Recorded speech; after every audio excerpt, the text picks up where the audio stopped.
IPL ইস্যুতে যখন ডামাডোল cricket পরিস্থিতি এ বিষয়ে আরও বিস্তারিত জানতে চাই সহকর্মী নোমান আবদুল্লাহকে স্টুডিওতে উপস্থিত হওয়ার আমন্ত্রণ জানাচ্ছি। নোমান, দেখছিলাম আমরা দুটি প্রতিবেদনের মধ্যে আইপিএলের মুস্তাফিজ যে ইস্যুটি গত 2 দিন ধরেই বিশ্ব ক্রিকেটে তোলপাড়। কারণ মুস্তাফিজকে 9 কোটি রুপি 20 লাখ রুপিতে নেওয়া হলো, তারপর আবার সাম্প্রতিক যে পরিস্থিতি চলছে ভারতের সাথে বাংলাদেশ বাদ দেওয়া হলো। সব মিলিয়ে এখন যদি মুস্তাফিজকে তো বাদ দেয়াই হলো, যদি বাংলাদেশের ম্যাচগুলোকে পরিবর্তন করতে হয়, আমরা দেখছিলাম বেশ জটিলতায় পড়তে হবে আইসিসি থেকে।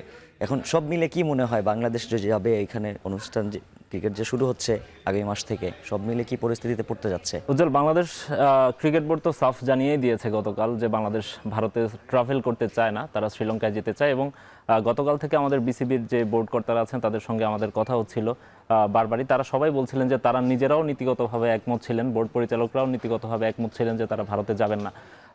বাংলাদেশ ক্রিকেট বোর্ড যে কনসার্নটা জানিয়েছে সেটা হচ্ছে নিরাপত্তার ব্যাপার, এবং সেই নিরাপত্তার ব্যাপারে আমরা এর আগেও আলোচনা করছিলাম যে বাংলাদেশের কিন্তু ভারতে কিন্তু নিরাপত্তার বিষয়ে এর আগেও অনেকগুলো ঘটনা আছে যেখানে আমরা দেখেছি যে বাংলাদেশ ক্রিকেট দলের উপরও কিন্তু একবার হামলা করা হয়েছিল। হামলা করা হয়নি ঠিক, আসলে বাংলাদেশ ক্রিকেট বোর্ডের বাংলাদেশের ক্রিকেট দল যেখানে অবস্থান করছিল সেই টিম হোটেলের বাইরে তারা বিক্ষোভ করেছিল, এবং বাংলাদেশ দল সে সময় বের হলে কোনো ইনসিডেন্ট হতেও পারতো।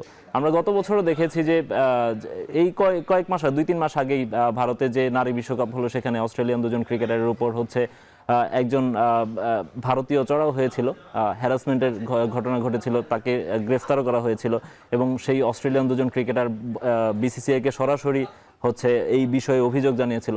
সবকিছু মিলিয়ে ভারতের বিরুদ্ধে নিরাপত্তার যে ব্যাপারটা ড্র করেছে বাংলাদেশ ক্রিকেট বোর্ড, যে অ্যাটেনশনটা ড্র করেছে, সে ব্যাপারে একটা যৌক্তিক ব্যাখ্যা তাদের কাছে নিশ্চয়ই আছে।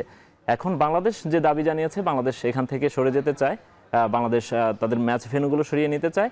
বাংলাদেশ আইসিসিকে চিঠি দিয়েছে, আইসিসি এখন পর্যন্ত আজকেই প্রথম কার্যদিবস শুরু হয়েছে তাদের সপ্তাহের, তারা আজকের মধ্যে হয়তো একটা ডিসিশন জানাবে। এই ডিসিশনটা নেওয়া সহজ না, বাট তারা নিশ্চয়ই এটার উত্তর দেবে। এবং আমরা যদি দেখতে পাই পাকিস্তানের সাথে কিন্তু ভারতের সম্পর্ক মোটেও ঠিক নেই, এবং পাকিস্তান কিন্তু আগে আবেদন করে রেখেছিল, এর জন্য পাকিস্তানের ম্যাচগুলো শ্রীলঙ্কায় চলে গিয়েছে। সেক্ষেত্রে এখন বাংলাদেশের ম্যাচগুলো যদি চলে যায় সেখানে তো পসিবিলিটি যেহেতু রয়েছে কিনা। বাংলাদেশের ম্যাচগুলো অবশ্যই এখন যেহেতু দুটো দল এই টুর্নামেন্টটা অ্যারেঞ্জ করছে, হোস্ট করছে, সেক্ষেত্রে বাংলাদেশ যদি ভারতে খেলতে না যায় অবশ্যই শ্রীলঙ্কাতেই শিফট হবে। যদিও একটু কঠিন হবে, কারণ হচ্ছে বাংলাদেশের যেহেতু সবগুলো ম্যাচের শিডিউল করা হয়ে গেছে, এখন রিশিডিউল করতে হবে। সেক্ষেত্রে বাংলাদেশ যদি ওই শ্রীলঙ্কায় খেলতে যায়, বাংলাদেশের প্রতিপক্ষ যারা হবে তাদেরকেও সেখানে ট্রাভেল করতে হবে। দুটো ম্যাচের মধ্যে 2-3 দিনের বেশি গ্যাপ তো পাওয়া যায় না, সেক্ষেত্রে আবার আপনাকে রিশিডিউল করতে হবে, হচ্ছে ম্যাচ ব্যবধানগুলো বাড়াতে হবে। কারণ হচ্ছে আপনার 2 দিনের মধ্যে তো আপনি শ্রীলঙ্কায় খেলে এসে 2 দিন পরে এসে আবার ইন্ডিয়াতে খেলা মুশকিল। সো এই রিশিডিউলিং করতে হবে, সেক্ষেত্রে টুর্নামেন্টের ব্যাপ্তিটাও আরও একটু বড় হবে। যেটা 8 মার্চে শেষ হওয়ার কথা সেটি হয়তো 15-20 মার্চেও চলে যেতে পারে। এবং সবশেষ ছোট্ট করে জানতে চাই, যেহেতু আজকে কিছুক্ষণ আগে নির্দেশ আসলো, আইপিএল সম্প্রচার বন্ধের নির্দেশ দিয়েছে। আমরা যেগুলো দেখি ফেসবুক অনেক পেজ রয়েছে, ইউটিউব পেজ রয়েছে, টিভিতে যদি নাও দেখা হয় সেক্ষেত্রে অনলাইনে এগুলো বন্ধ করতে পারবে কিনা বিসিবি?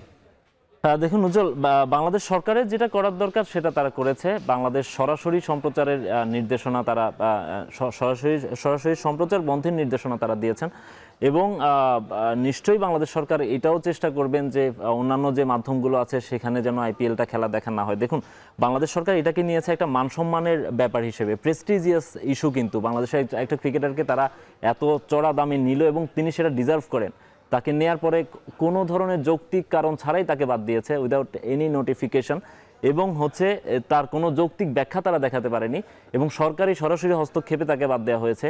যেহেতু তারা এভাবে করেছে, এই প্রসেসে করেছে, বাংলাদেশ সরকারেরও নিশ্চয়ই রাইটস আছে বাংলাদেশের একটা ক্রিকেটারের সম্মান বজায় রাখার। বাংলাদেশের দর্শকদের ইমোশনে আঘাত লেগেছে, সেই ইমোশনটাকে প্রাধান্য দেওয়ার অধিকার অবশ্যই বাংলাদেশ সরকার রাখে, এবং তারা যেহেতু এই ব্যবস্থাটা নিয়েছেন যে বাংলাদেশের কোনো সম্প্রচার মাধ্যমে সেটি দেখানো যাবে না, টেলিভিশনে দেখানো যাবে না, অনলাইন মিডিয়ামগুলোতে দেখানো যাবে না, অবশ্যই তারা এই ব্যাপারেও পদক্ষেপ নেবেন যে কোনোভাবে যেন ওটিটি প্ল্যাটফর্মগুলো বা অন্যান্য মাধ্যমগুলোতে বা যারা চুরি করে নকল করে দেখান সেখানে যেন না। বাংলাদেশের ম্যাচগুলোকে নিয়ে কি সিদ্ধান্ত নেয় আইসিসি? কোনটা? বাংলাদেশের ম্যাচগুলোকে নিয়ে পরবর্তীতে কি সিদ্ধান্ত নেয়, কি জবাব দেয় আইসিসি, এটাই হচ্ছে মূল বিষয়। সেটাই। অনেক ধন্যবাদ নোমান আপনাকে আমাদের সঙ্গে যুক্ত হওয়ার জন্য। Thank you.